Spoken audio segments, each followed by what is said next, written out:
You can't have evolution without loving every version of yourself along the way, or you're never going to be satisfied. You're never going to reach that point of confidence because the goalpost is always moving. You accomplish one thing, you want the next thing. You don't need to reach that finish line in order to give yourself permission to love yourself. You deserve to love yourself right now, where you are now, even if you don't feel like you've accomplished the things you want, even if you're not happy with the way that you look or your social life, or you're insecure about this, and this, you deserve to love yourself right now. And by all means, keep striving to improve, but know that you're deserving of love regardless of any of those changes that you want to make. Oh my God, am I about to cry in a girl talk?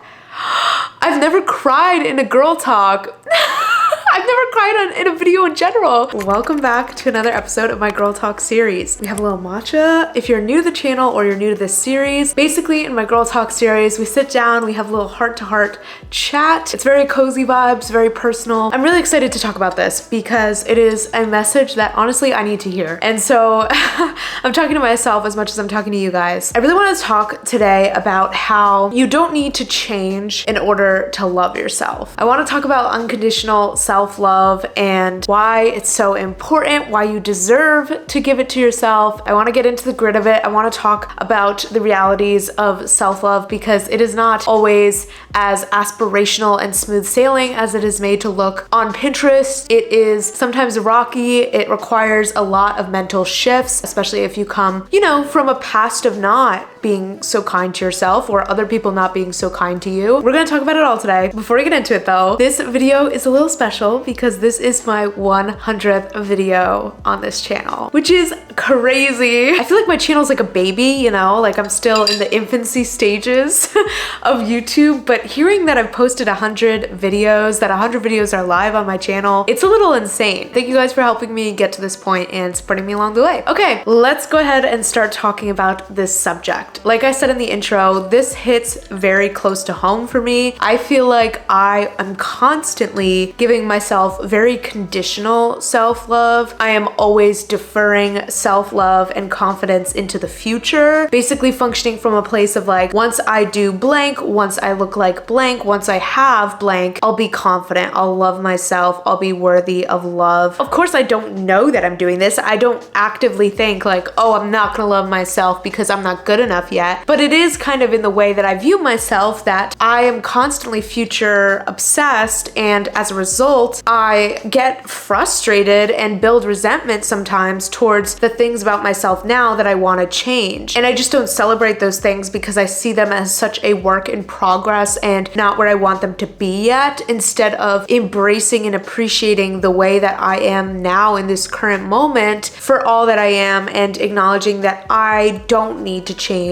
in order to deserve my own love. That doesn't mean that I can't want to change or improve certain things about myself, but those changes do not affect my worthiness in terms of the love that I should be showing to myself. This can take so many forms. Maybe it's not loving yourself because you don't think you're pretty enough, because you don't think you're rich enough, because you don't feel like boys like you enough, or you don't have enough friends, you don't feel socially like accepted or cool. Regardless of what it is, I think all of us have areas of our life where we don't feel like we measure up, and we therefore view ourselves as less worthy. And for me, I think the biggest area that I struggle with is definitely my appearance, because I am like making strides in terms of health and fitness, and part of the motivation for that, fully being honest here, is aesthetics. Like, it is partly driven by looks. I want to be fitter, whatever. I frequently struggle with a frustration with the fact that I'm not yet at those goals, and struggling to accept my current body, to love my current body. And I have a hard time having both sides of this coin coexist. It feels very hard to simultaneously love and accept myself as I am right now and still be striving to change something or work on something. They feel like almost contradictions, but I think that they can exist simultaneously. It's just really hard to find that balance. So I'm always working on that. And there are good days and there are bad days. There are days where I feel comfortable in my body and I celebrate it and I love on it and it's great. And then there's days days, honestly like today, that are just kind of bad body image days where I almost have to go through certain motions to protect myself from my harsh inner critic and my own harsh self-talk. Let me explain kind of what I mean. So I'm wearing this like baggy Harry Potter t-shirt, right? I was wearing different clothes earlier in the day, and I started noticing those feelings creeping up of being uncomfortable in my body, getting self-critical, being like, why do I still look like this? Whatever. And my immediate response to that now, which I personally view as a pretty healthy coping mechanism, is not letting myself look at my body on days where I'm in that bad mental space. Being like, okay, you're gonna put on baggy clothes that make you feel comfortable. You're not gonna think about, look at, or even just like acknowledge your body. Like I kind of have to almost ignore my appearance. And of course, the ideal would be for every day to be a good, confident day and to not have to almost hide from yourself. But it's a way for me to kind of protect the softest parts of myself, my kind of inner child, from that criticism, to just be like, okay, the harsh critic in my head is activated today. It's not thinking or saying good things about myself, but I know that I don't deserve that criticism and I don't deserve to feel crappy about myself. So I'm gonna do what I have to do in order to protect myself from that, whether that's changing into clothes that are more comfortable or fit baggier, you know, maybe doing my hair and makeup to kind of distract away from the attention that I'm placing on my body. Whatever form that takes, I've noticed that this sort of protection has really started to come into play in how I cope with these negative self-talk days. And what it really is, at the end of the day, is a protection for like my inner child. And that kind of brings me to the thing that I wanted to kind of give as advice when I'm being really harsh to myself, no matter what it's about. Something that does really help me is to kind of reinstate my sense of innocence by either picturing the younger version of myself, doing something that gets me in touch with the younger version of myself, because it's a lot easier for me to be very, very kind and soft towards the younger version of myself who I do genuinely have so much love for. I feel bad for her, you know, she was bullied, she was insecure, like all of these things. It's a lot easier for me to show compassion and love and kindness to that kid. Like I was a kid, you know, I didn't deserve criticism, I didn't deserve that insecurity, that bullying. And what it really is reinstating a sense of innocence. It's almost like viewing yourself and talking to yourself the way you do anything that you view as like precious and deserving of protection. It's a lot easier picturing, you know, the middle school version of yourself or the elementary school version of yourself to send out the feeling of like, hey, like you're beautiful, like I love you so much and you deserve the world. Like I genuinely feel those things towards my younger self. Oh my God, am I about to cry in a girl talk?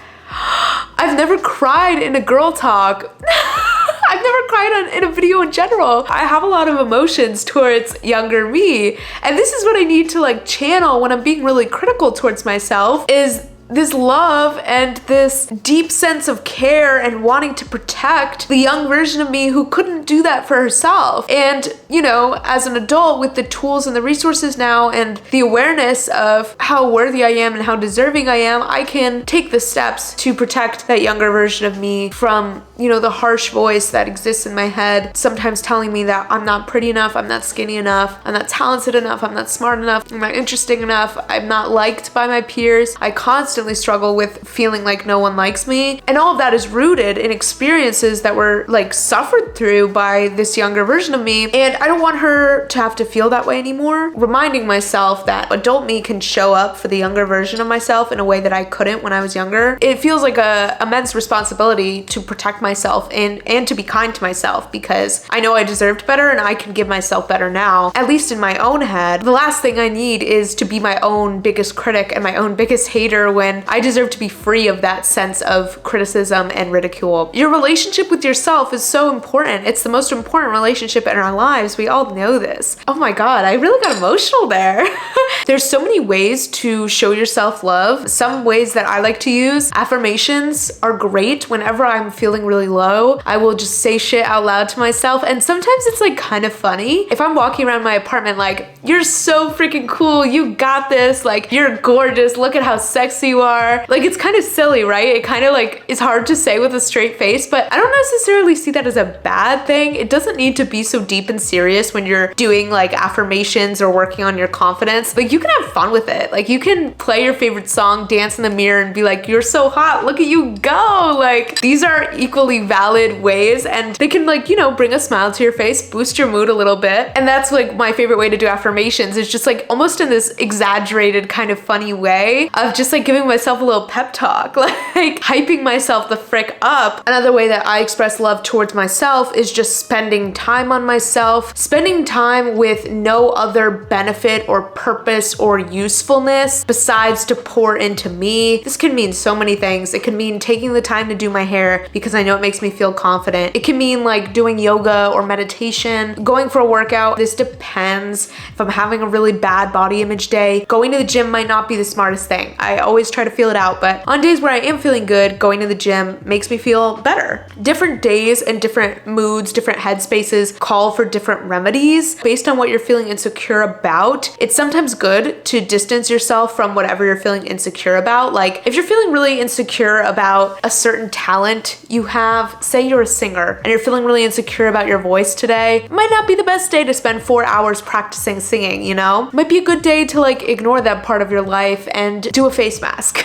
Like, acknowledge your insecurities, the days where you are struggling with that thing. It doesn't need to be the end of the world. It's okay to have bad days in certain areas that you're insecure about, but in whatever capacity you can, try to decenter that thing from how you spend your day and pour into the other parts of yourself or the other self-care tasks that just really make you feel good and make you feel as in touch with yourself and loving towards yourself as possible. Like I mentioned earlier, doing things that get you in touch with the younger version of yourself, in my opinion, is a really great way to just instigate a little bit more kindness towards you because you are feeling all soft and connected to the younger version of you. So for example, something that really does this for me is reading. It's really hard for me to be critical towards myself when I'm reading because I just feel so me. I feel like so connected to every past version of myself that has existed. I feel like it's such a wholesome activity that just like feels very to the core of who I am in a very pure sense. Doing things like that, little activities that make me kind of feel a little bit more like my younger self, it becomes a lot easier to be kind to me and to appreciate myself for how far I've come, who I am, how much I love my passions, my hobbies, my interests, the things that make me me. And I just find that to be a really healthy thing to do for yourself. Maybe for you, this is like a comfort food, a comfort movie. Every time I go back and watch like the Disney Channel movies that I grew up on, I immediately am like hit with a wave of just like connectedness to my younger self, instant self-compassion, like a genuine deep joy that just makes me feel whole and like I could never be mean to myself because how fucking adorable am I watching The Princess Diaries on a Saturday afternoon? No one can tell me that I'm not fucking adorable and deserving of love and affection.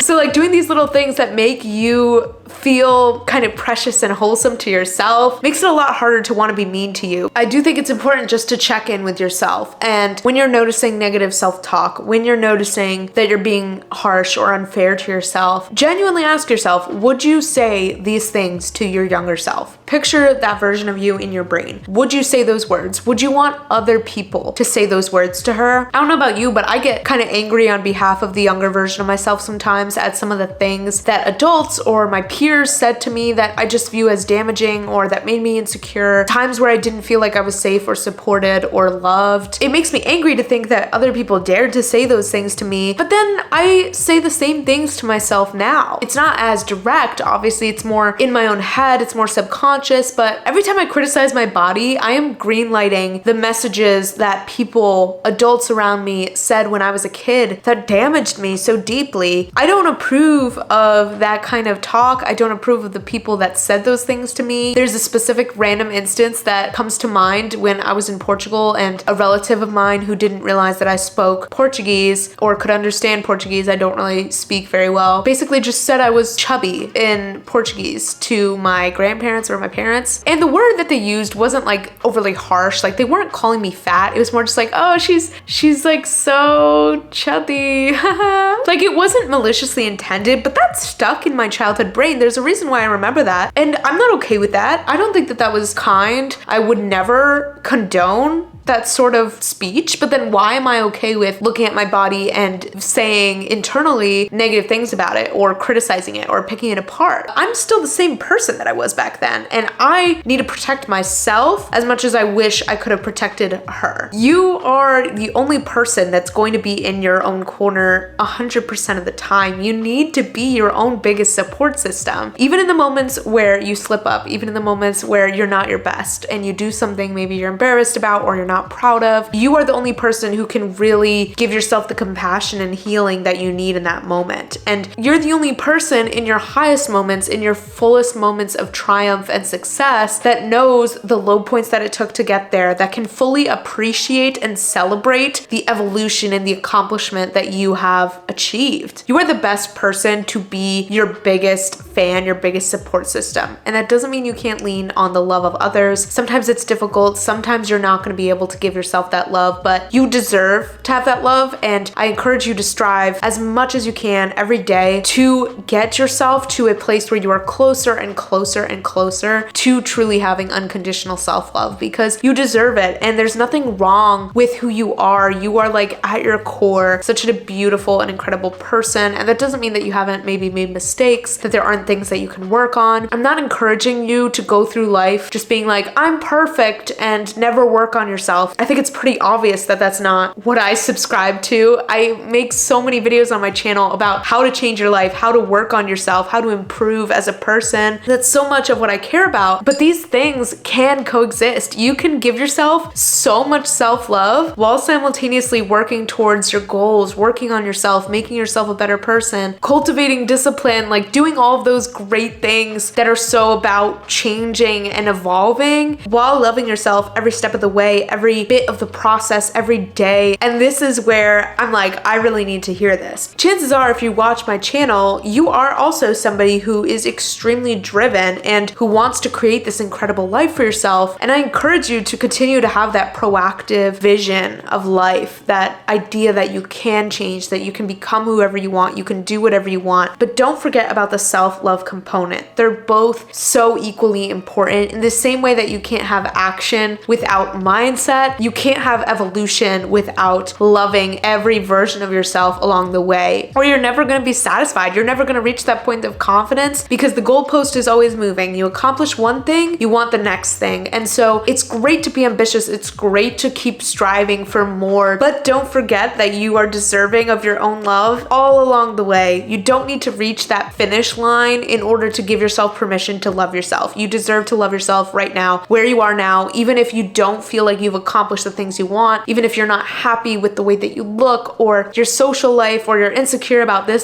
and this, you deserve to love yourself right now. And by all means, keep striving to improve, but know that you're deserving of love regardless of any of those changes that you want to make. And that's it for this little girl talk episode. I hope that you guys enjoyed it. I can't believe I got emotional in this one, but this topic is super important to me. I hope that you guys got some value from it. Please let me know in the comments if any of this really hit home for you, if you got emotional with me, and just continue the conversation down in the comments, because I love talking to you guys. I finished out my 8 videos of February, so I might give myself a little bit of a break, but I'll see you back here soonish with another one. Go give yourself some freaking love. Bye. Yeah,